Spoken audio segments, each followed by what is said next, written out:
네, 약세장에 진입한 S&P 500 지수입니다. 전략 정비해 보도록 하죠. 유한타증권 유동환 본부장과 함께하겠습니다. 어서 오세요. 안녕하십니까. 주요 해외 뉴스 화면을 통해 먼저 체크해 보겠습니다. 첫 번째 뉴스입니다. 미국 소비자들이 예상하는 물가 상승률 기대치가 6.6%로 집계돼 또다시 사상 최고치를 기록했습니다. 월스트리트저널은 연준이 이번 주 0.75%포인트의 금리 인상을 고려할 것으로 보인다고 진단했습니다. 모건 스탠리가 아직 주식시장에 상당한 하방 압력이 있다고 진단하며 미국의 소비자 심리 둔화가 증시의 핵심 하방 요인이라고 분석했습니다. 세계 증시에서 소매업종 주가가 기술주보다 더 심각한 타격을 입을 것으로 나타났습니다. 블룸버그 통신은 MSCI 세계 소매업 지수가 세계 금융위기 당시인 2008년 이후 처음으로 연간 단위 마이너스 수익률을 향해 나아가고 있다고 보도했습니다. 조 바이든 미국 대통령이 다음 달 사우디아라비아를 방문할 예정이라고 미국 인터넷 매체 엑시오스가 보도했습니다. 치솟는 유가를 잡기 위해 바이든 대통령이 산유국 사우디와의 관계 개선에 나설 것으로 풀이됩니다. 미국 교통부는 미 행정부가 2030년 내로 미 전역에 50만 개의 전기차 충전기로 구성된 네트워크를 건립하는 계획을 시행하는 데 많은 노력을 기울일 것을 약속했다고 발표했습니다. 자, 첫 번째 뉴스부터 확인해 봅니다. 간밤 시장 급락의 요인 중 하나였던 기대 인플레이션 사상 최고치 뉴스 먼저 진단해 볼 텐데요. 이 물가 지표의 하나죠. 미국 소비자들이 예상하는 물가 상승률 기대치를 집계해서 낸 수치인데 얼마나 오른 건가요? 네. 자, 지금 미국 소비자 인플레이션 1년 뒤 기대치가 지금 4월 달에 6.3%였는데 다시 급등을 하면서 5월 달에 6.6%로 올라갔습니다. 자, 3월 달에 사상 최고치였던 6.6%를 기록했었으니까 또다시 똑같은 값으로 올라갔다라고 말씀을 드리겠습니다. 지난달에 급락세를 보였던 이후에 지금 가장 악영향을 미치고 있는 부분은 휘발유 가격이 큰 폭으로 상승을 하면서 가격 변동폭이 5월 달에 5.5%로 상승했기 때문에 결국 이 에너지 가격의 급등이 기대 인플레이션을 높였다라고 판단을 하고 있습니다. 자, 반면에 식품이라든지 의료 그리고 임대료 등은 모두 0.1%포인트 정도 낮아졌었습니다. 그렇지만 여전히 9.3%, 9.4%, 10.2%를 기록을 하는 모습을 보여주고 있습니다. 또 유사하게 이 대학 교육 비용도 0.5%포인트 정도 감소를 했지만 여전히 8.6% 수준으로서 높은 숫자를 기록을 하고 있는 상황이 되겠습니다. 그래서 이게 다시 올라갔다라는 것이 상당히 중요한 포인트가 되겠고요. 지금 3년 예상 기대 인플레이션 중앙값은 약 3.9% 정도로 변동성이 없지만 이렇게 계속 올라가는 모습이 결국은 이 10년 국채 금리도 크게 끌어올리는 그런 현상을 나타내고 있습니다. 이렇게 이 소비자의 인플레이션 기대치가 높아지면서 미국의 10년 국채 금리 지금 3.36%까지 올라가 있는 상황이고요. 이것은 2018년 고점인 3.24%를 돌파를 했고 또 2011년 이래에 11년 만에 최고치를 경신하는 모습을 보여주고 있는 상황이 되겠습니다. 지금 이 인플레이션 수치 5월 달 숫자가 나오고 난 이후에 이렇게 금리 인상폭이 두드러지게 나타나고 있고요.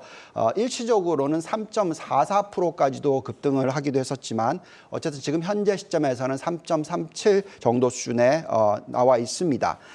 지금 FOMC 정책 그 결과 날짜 이번에 6월 15일 날 지금 나오고 있는 내용을 보고 있으면 금리 수합을 보면서 앞으로 얼마나 금리를 올릴까라고 예측하는 부분에 있어서 9월 22일까지 추가로 175bp 정도 금리 인상을 한다. 이렇게 지금 예측이 되고 있습니다. 이렇다라는 것은 앞으로 3번 남은 기간 동안에 0.5%를 2회 그리고 0.75%를 한 번 더 하는 그런 정도 수준이라고 예측을 하고 있기 때문에 이런 상황에서 지금 10년-2년 국채금리의 차이가 다시 역전이 되면서 경기 침체 우려가 지금 나타나고 있습니다. 여기에 나와 있듯이 지금 10년 국채금리가 3.32까지도 올라가 있는 상황이 되겠습니다. 자, 이런 환경이 계속 이어지게 되면 국채금리가 얼마까지 올라가느냐가 상당히 중요해지는 타이밍이 됩니다. 지금 우리가 S&P 500에 있어서 적정 가치를 분석을 할 때 금리가 얼마나 올라가느냐에 따라서 적정 가치가 변하게 된다라는 것을 계속 말씀을 드리고 있습니다. 지금 한번 저희가 분석을 해보면은요.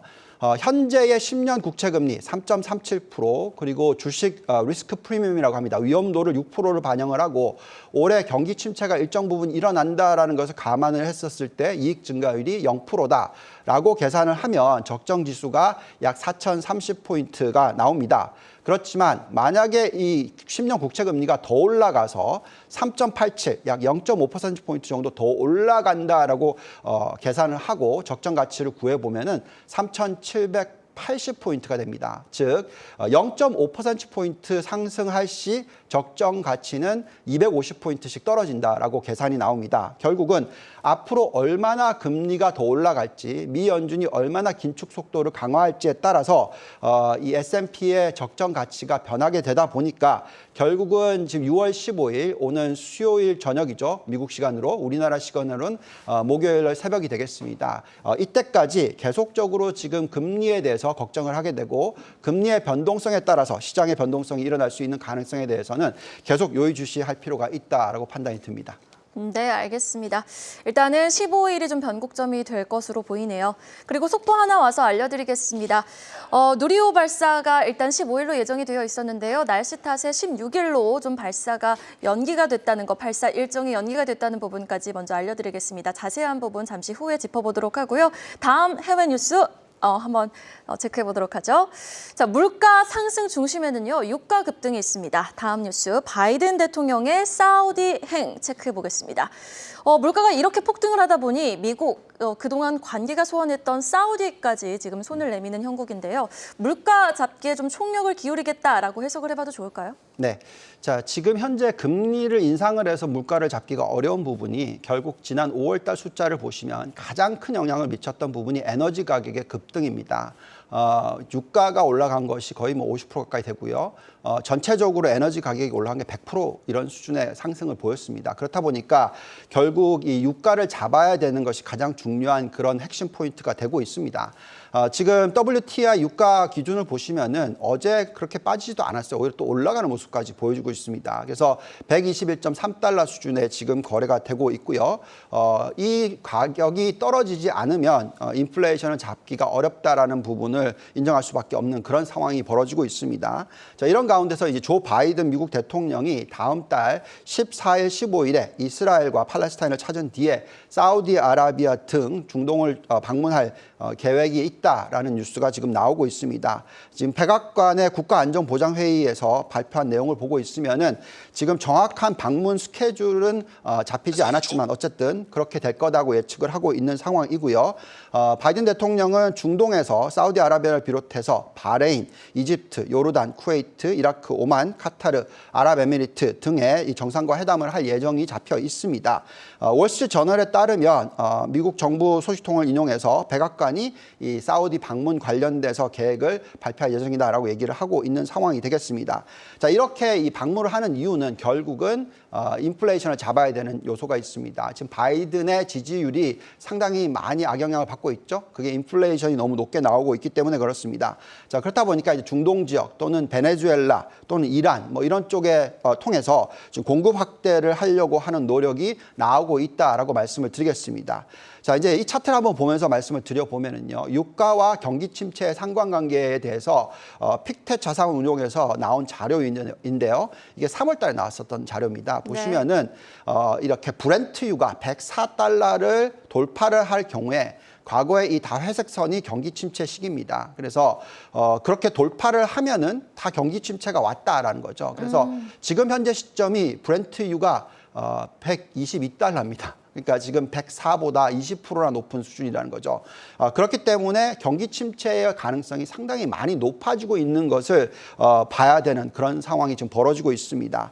지금 현재 시장 참여자들 중에서 여론조사를 해보면 2023년, 2024년에 경기 침체가 올 것이다라고 예상하고 투자를 하시는 분들의 이 퍼센티지가 지금 80%에 도달했다라는 얘기가 나오고 있습니다. 결국은 그만큼 이 경기 침체를 예상을 하면서 투자에 임하고 있다라는 것이고요.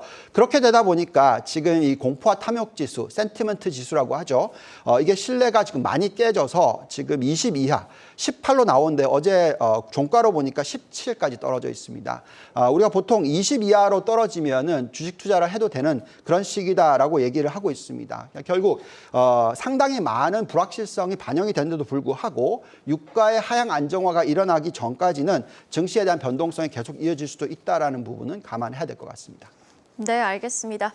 자, 일단 지금 이러한 시점에서 나스닥 선물 주가 지수는 상승을 하고 있거든요. 자, 전략 좀 어떻게 챙겨가는 게 좋을까요? 네. 자, 계속 어제도 말씀을 드렸지만 미 연준이 결정을 해야 될 것 같습니다. 그러니까 무엇이냐면 앞으로 금리를 도대체 얼마까지 올릴 거냐 하는 부분인데요. 우리는 3.25에서 3.5 정도까지 올리는데 결정을 할 거다라고 예측을 하고 있습니다.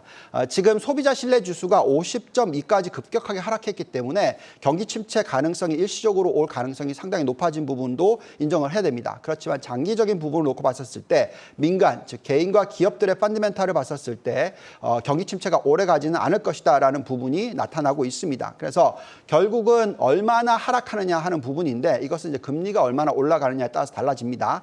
지금 6월 15일에 금리 인상 전망을 보시면은 0.75%를 올릴 확률이 상당히 많이 늘었어요. 그래서 높아졌어요. 예, 이런 부분들을 반영을 하게 되고 있다라고 판단이 됩니다. 지금 S&P 500을 보시면 지난 1월 고점 대비해서 지금 바닥까지 얼마나 빠졌냐면 22.5%를 빠졌습니다. 그러니까 20%를 돌파했다라는 거죠.